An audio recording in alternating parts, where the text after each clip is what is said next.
I guess the first thing, talking about the NFL, a guy that used to coach in the NFL, let's look at this big first sort of storyline going into week one. Jim Harbaugh is suspended for the first 3 games of the season. It's a self-imposed suspension from the team because of alleged violations. I must stress it's alleged during the COVID-19 dead period. Do you remember COVID-19, boys, back in the day? You boys were still in school back then. It was No, mad a we were couple of young years. ones back Hard to believe that then. was 3 years ago. Yeah, and Yeah, it was and and great. and It was look a at us great now. year. The one time I was I in, it was well, I was in TY, so I didn't even miss anything.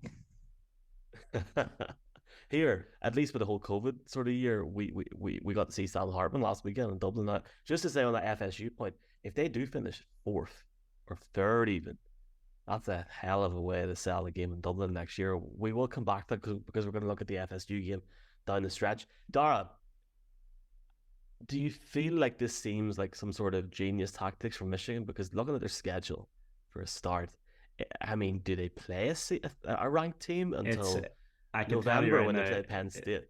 it's Here.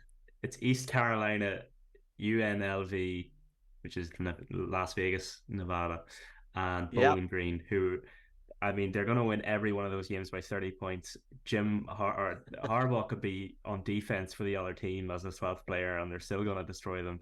Look, it's a self-imposed ban, which is not something totally unheard of in college football or in college sports. Those who remember back to the whole Laramie Tunsil, Ole Miss, all those allegations, Ole Miss self-imposed a bowl ban on themselves, since they were excluded from the playoff and any bowl games in the postseason. That was self-imposed. It's basically a smart tactic to get the NCAA off your back. It's kind of a way to say, look, oh, we're sorry. Look at us punishing ourselves. Now, please leave us alone.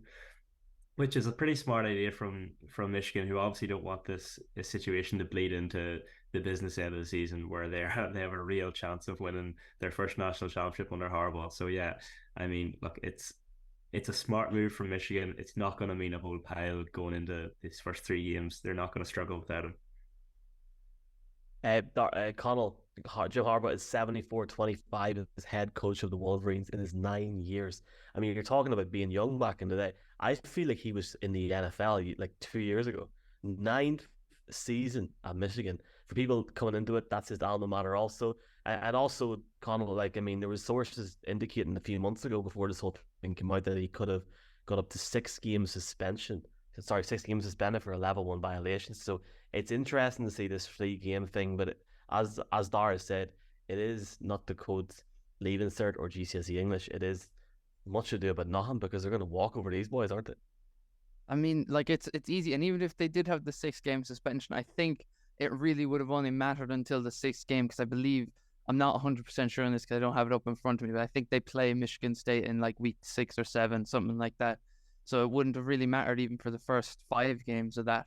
And like the people like this hasn't mattered so much that they have three, well actually four different head coaches for each of the games, because in game one it's going to be their defensive coordinator. Game two, the first half, Jim Harbaugh has put his son in charge of the first half, and then their running backs coach in charge of the second half, and then the offensive coordinator will be in charge for the whole of the third game. And it's like it's just a really weird situation because like supposedly one of the things that Harbaugh did that he's being suspended for was he brought them kind of just to a restaurant and he bought them burgers. Like the recruits, he bought them burgers, and he's getting suspended partially because of that. So it's like it's a little bit of a stupid situation, I guess. But you mentioned earlier as well that Harbaugh had like a pretty decent record, and it's a really impressive record. The only problem is he's actually played, I believe, in 7 bowl games or 8 bowl games. It's 7 bowl games, and he's only won one, and that was in his first year in 2015, and he hasn't won one since. So I don't know. Like that's why I'm still like I hope like that my prediction can be right and they do well this year. But then it's like, can they get over the hump? I guess we'll have to see. I love how nobody, after all the talk that we had last week in the Aviva, and after how everyone talked about Notre Dame, yes, they were ranked 13th going into this season. Not one of us picked them to even creep into the fourth spot, which shows you how competitive everything is. Yeah, look, it's going to be interesting. Burgers, that's a whopper of a story there. Let's God. look at this first. That was awful, wasn't it? Jeez, that was just atrocious. Sorry, boys.